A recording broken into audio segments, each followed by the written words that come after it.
gun and flashlight were gone. I'd have to find a way to get Barry into the car as quickly as possible. Mr. Randolph liked Rose. That little smile she had.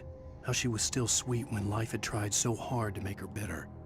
It wasn't any of his business what she did in her trailer. But those strangers, the writer and his smart-ass sidekick, looked like trouble. And they'd been in there for hours, way past her normal bedtime. He reached for the phone and called the sheriff's station. There was no time to waste.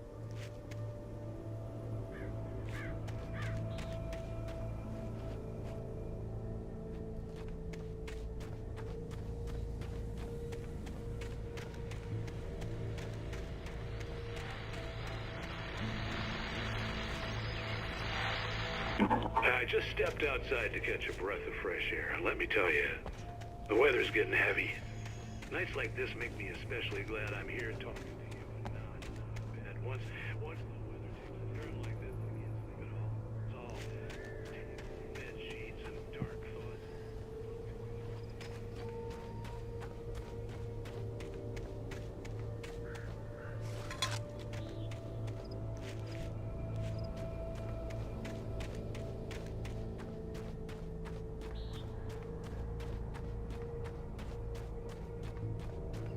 Oh, you're gonna get it now.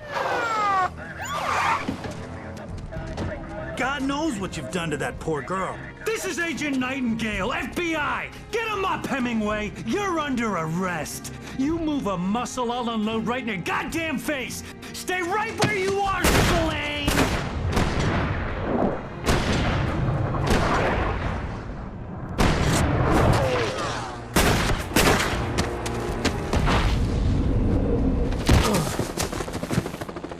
What are? I'm standing right here, you goddamn maniac!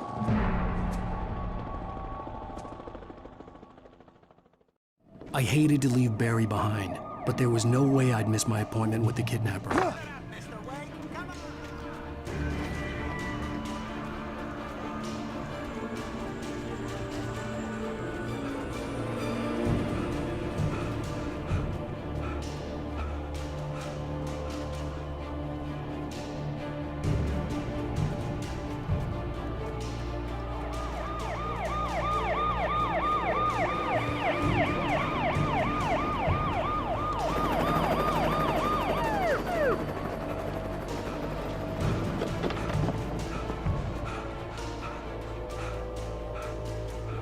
Stop running! There he goes! Okay, man. Keep your eyes peeled. He's gonna try to... Oh, damn. I got him! Wait, don't move! Oh, damn it! You see him?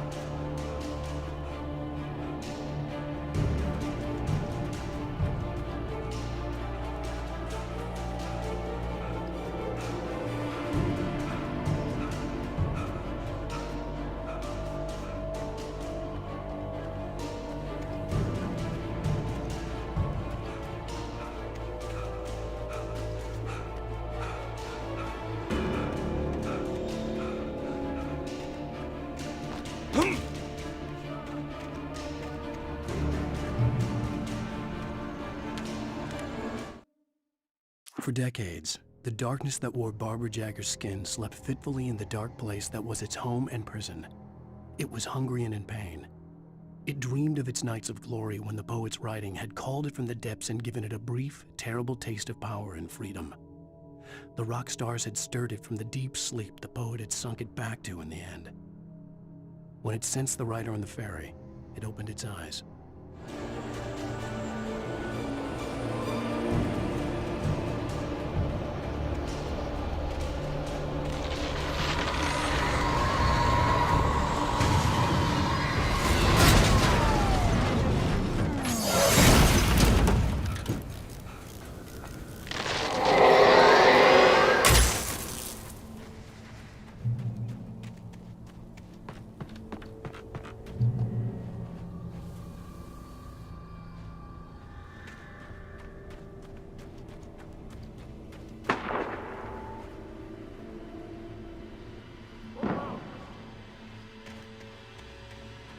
Search the area!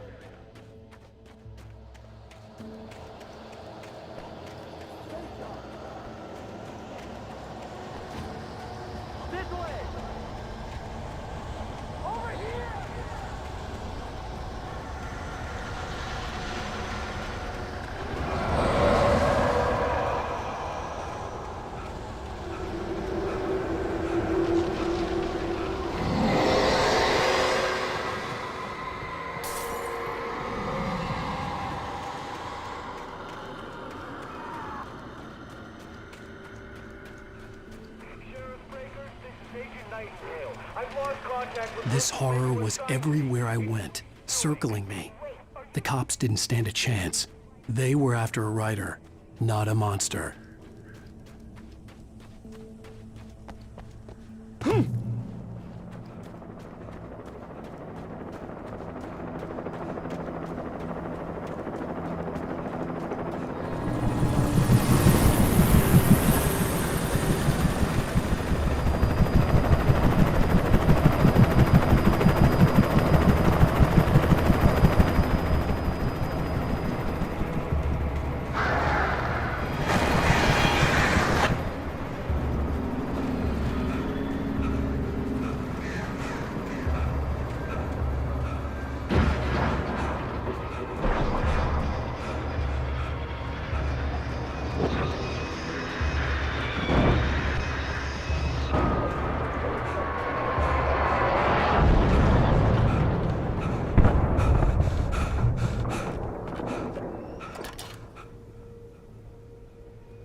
This is James. Mulligan, Thornton, come in. Over. Thornton here. James, we got both Wheeler and Rose in custody. They didn't put up a fight or anything. Why, they were... Hey, what are you doing? Come on! Sit down and give me that. James, Mulligan here. Over. Go ahead, Mulligan. Over. We got Wheeler and Rose here. Wheeler's drunk or hopped up on something. Speaking of which, that Fed had a pretty distinctive whiff of Otis Scotch about him, you know what I mean. Over. I don't have anything on that, Deputy Mulligan. Over. Well, whatever. Anyway, Rose is just... I could see the lights of the radio station in the distance.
I imagined that the broadcast tower in the distance was part of the local radio station.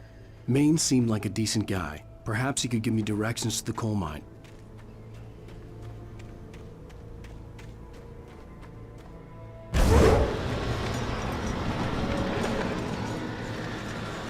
Unnatural shadows clung to the gate. The darkness that was after me was trying to stop me. I wouldn't get through without a light. There was no power to the searchlight.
took me a moment to recognize the flashbang grenades.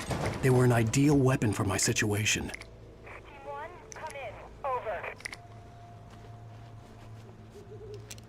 Team 1, this is Sheriff Breaker. Report. Over. Team 2, come in. I need a report. Over. Come on, guys. Talk to me. Come in, please. Over.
And here's another call. You're on KBF-FM with Pat Maine. It's Milt Peabody, Pat. What's on your mind, Milt? I'm near the trailer park, Pat, and there's a big ruckus going on over there. Well, that's just up the road from me, too. What's going on, do you know? I don't know, but there's a bunch of police cars there, lots of sirens, a helicopter buzzing around, and I think I heard some gunshots. Gunshots?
I hope Maine could lend me a car to get to the coal mine.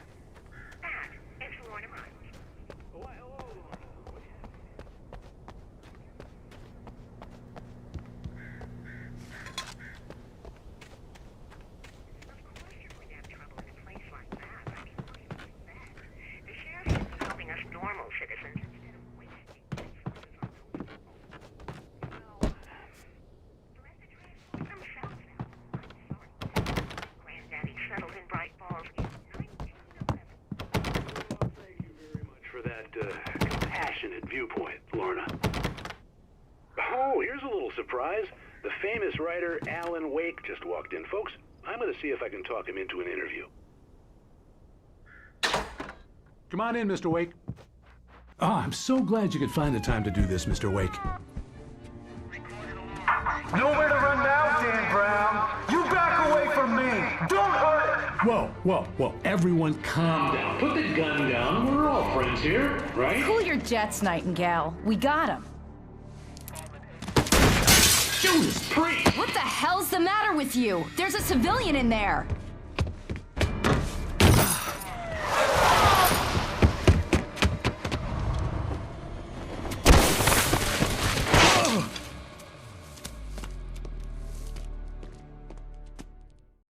I'll get you yet, even if it kills me. You hear me? You hear me, H.P. Lovecraft?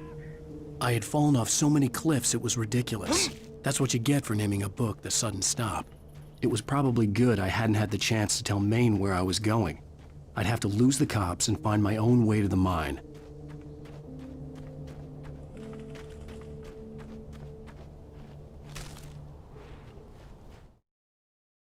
Nightingale stared through the broken studio window into the dark woods.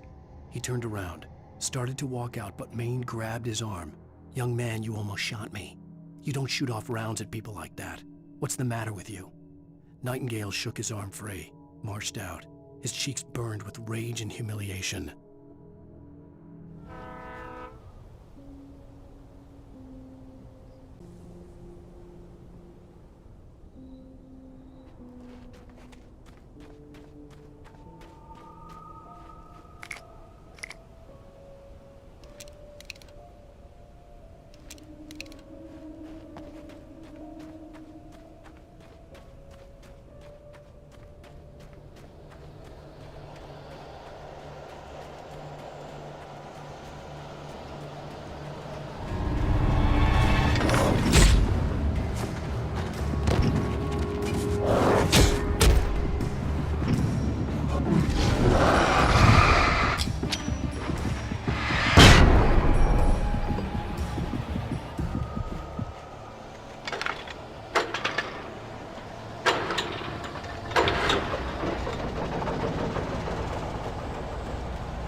There was no sensible reason for the power company work lights to be here.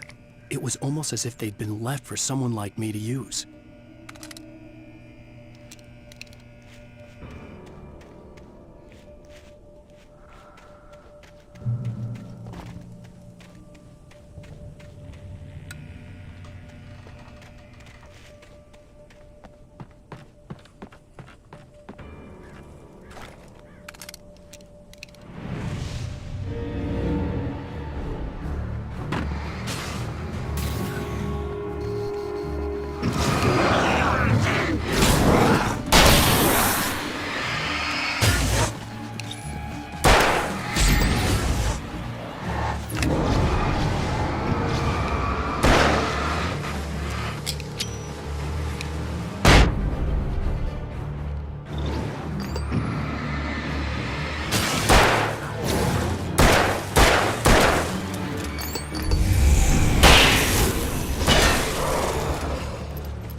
The bulldozer's engine roared to life. Mud and rocks flew as it fought for traction.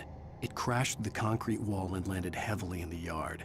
If it were an animal, it would have shaken its head after the impact, fixed its eyes on me, and charged. Of course, it had no head, nor eyes. Shadows crawled on its form, twisting it into a monster. Then, it came for me.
Sarah trusted her gut, and her gut said Agent Nightingale was an asshole.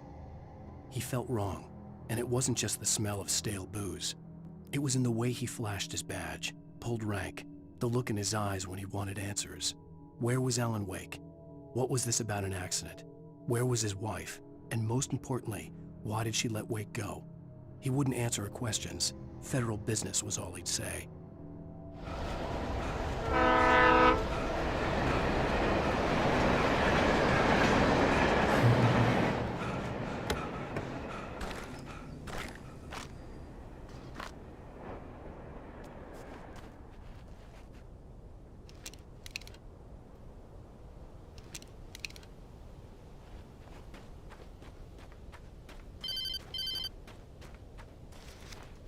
Hello?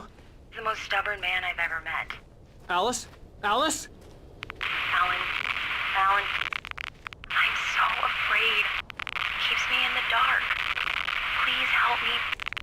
I look at you, Alan, and it's not you. Something else. Looking out from behind your eyes. Alice, I'm here. I'm so alone here. It's all gonna go to hell. You need to be careful. Cooperate. The connection had been terrible, but that wasn't the only thing that hadn't been right with the call. She sounded wrong somehow, but she had called me. The pipe wrenched itself loose from the bridge's steel framework. Wrapped in darkness, it floated in midair, twitching. For a moment, I didn't understand what I was looking at. The heavy object lurched at me with impossible force. I threw myself out of the way, but just barely. When I turned my flashlight on it, it shook in a dark rage before it flew at me again.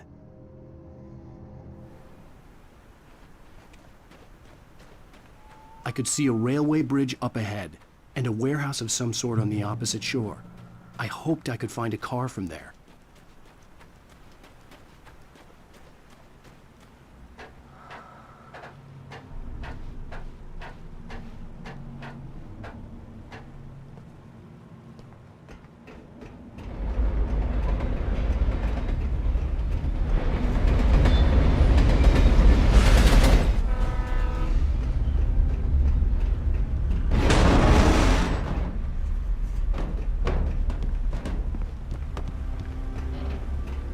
The darkness that was pursuing me was growing stronger, and it was taking over everything in its path.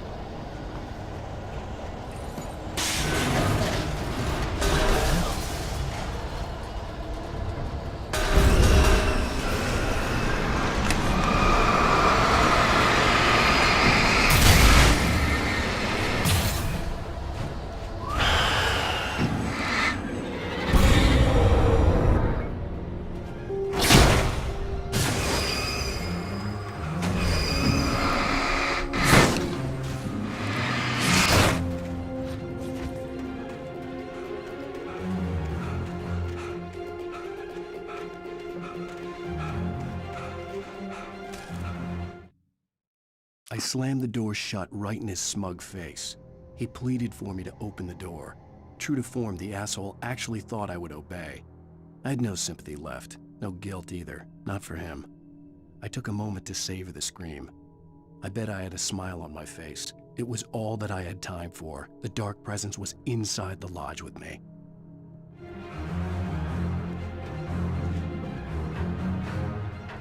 As a teenager, just starting to get interested in writing, Stephen King had been a source of inspiration to me. I thought about all the inanimate objects that had come to life in his books. No one is safe in a good horror story. Certainly not the protagonist. That's what makes them fun. This was anything but. The darkness could possess anything, and it was getting closer.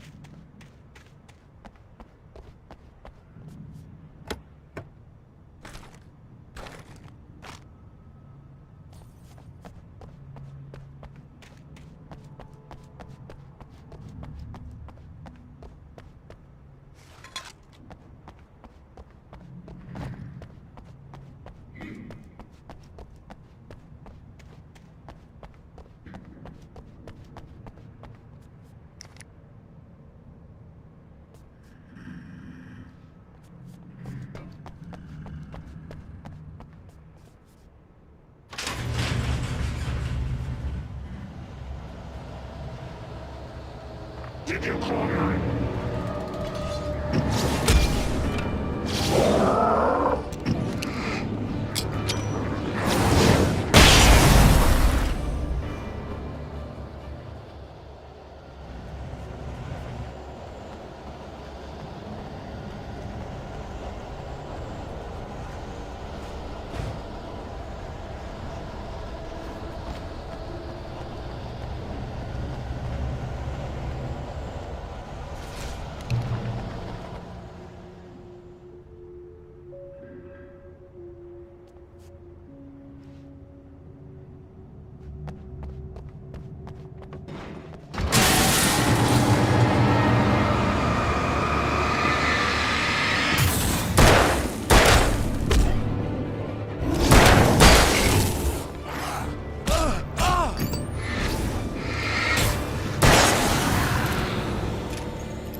For granted, unaware that they are merely a thin veneer of desperate self-delusion covering a vast cosmos of myths.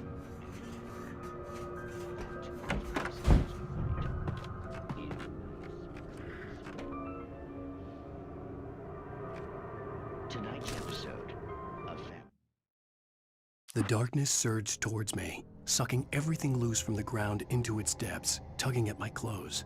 I saw the flare the kidnapper had dropped and threw myself towards it just as I felt my feet leave the ground. The darkness embraced me with the force of a tornado. Somehow I managed to light the flare. The darkness roared and cast me away. I fell toward the dark waters of the lake far below. the occasion.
I had never been this glad to see the sunrise.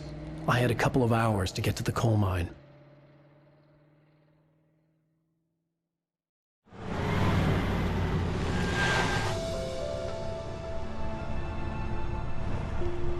The coal mine wasn't far now.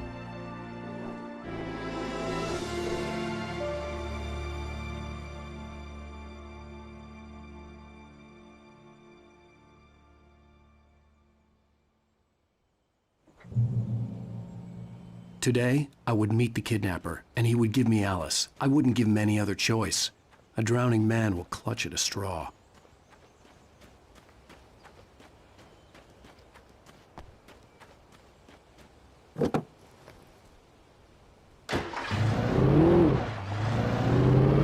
Little by little, without realizing it, I'd come to believe that the story in the manuscript was coming true. The current of its narrative had taken me deeper and deeper into dark waters. Alice had been taken from me. Barry was probably in jail. I was a fugitive from the FBI. The whole world taken over by the Dark Presence was trying to destroy me. It all felt real, but it matched a textbook case of insanity.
I was early.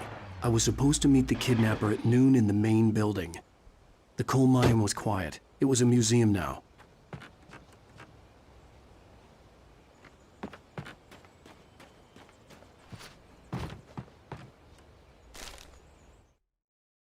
With Nightingale gone and the night wind blowing in through the broken studio window, Maine stared at Sarah.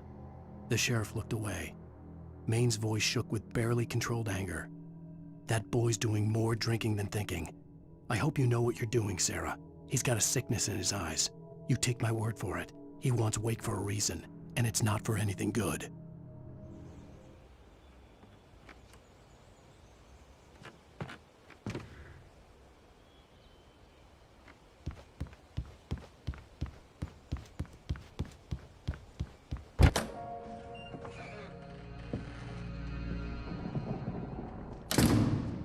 I didn't want to go outside.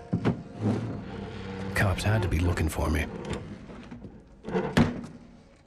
The noon sun turned the place into a sauna. The day dragged on. Different scenarios ran through my mind. Ways of how I'd torture the kidnapper to get Alice back. Or the different horrible things he could have done to her. I imagined her dead. I had no way of knowing she was still alive. It was killing me. I was running on blind hope. It was all a waste of time.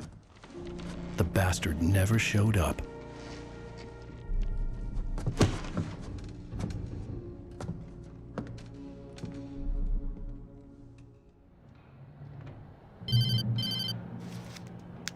Wake! Where the hell are you? Change of plans.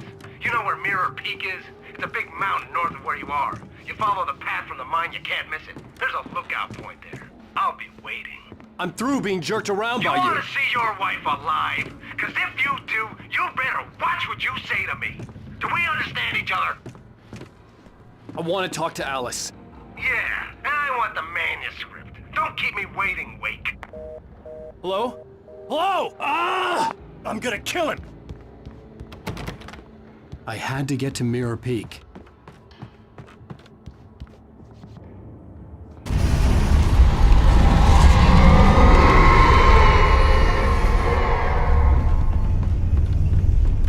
It was close, maybe closer than ever before.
When Thomas Zane fell for Barbara Jagger, it happened fast.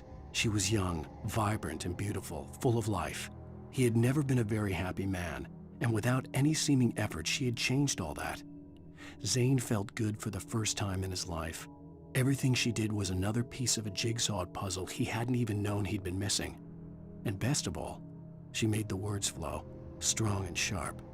She was his muse.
What the hell?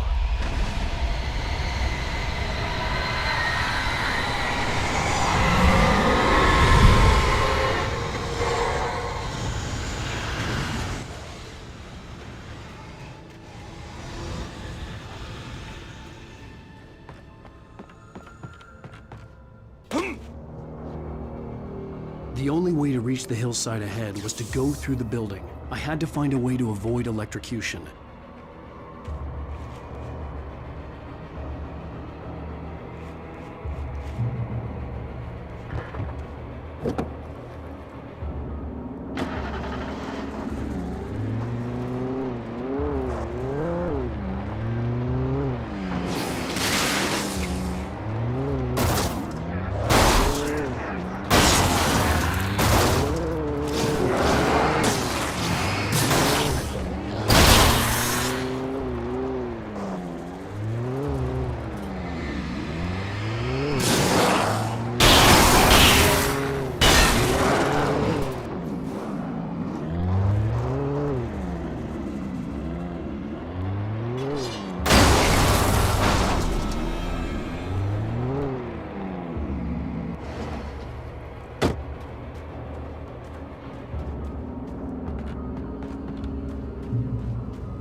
Some of the Taken retained echoes of their former selves, but these were just the nerve twitches of a dead thing. Nothing remained but a shell covered and filled with darkness. In most cases, these puppets were enough for the purposes of the Dark Presence. But for anything more elaborate, as with the writer, it was different. It needed his mind. And so rather than taking him over completely, it merely touched him.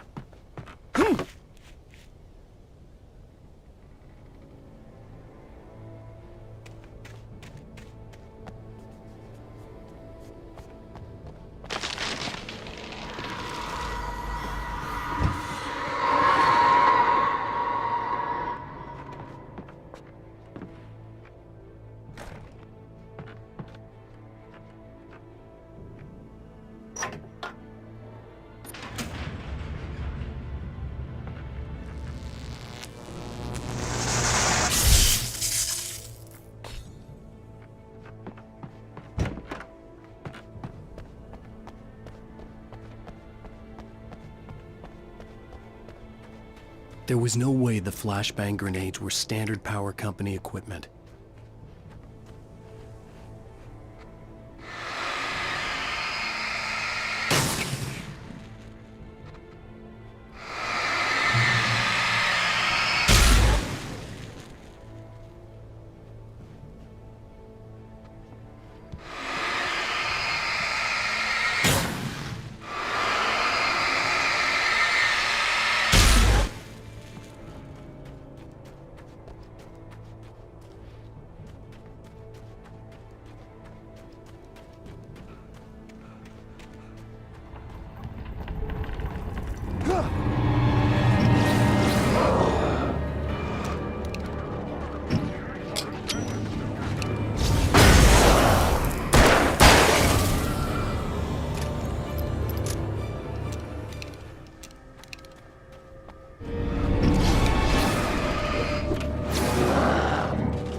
I stared through the bars of the jail cell. Barry stood behind me, swaying on his feet, looking as ill as I felt. Agent Nightingale stood on the other side of the bars with Sheriff Breaker. Nightingale had a stack of manuscript pages in his hand. He seemed unhinged as he gloated. "Well, I've got you now, Raymond Chandler. It's all here, all the evidence, including conspiracy to murder a federal agent."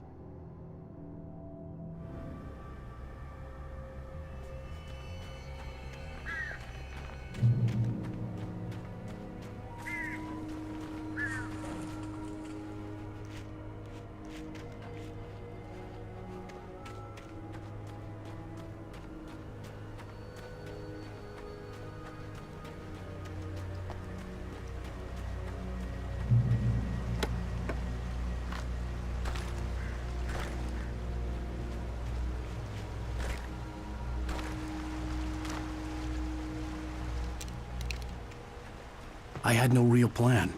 I was going to give the kidnapper all the manuscript pages I had for Alice. If that wasn't enough, I'd hold him at gunpoint and make him talk.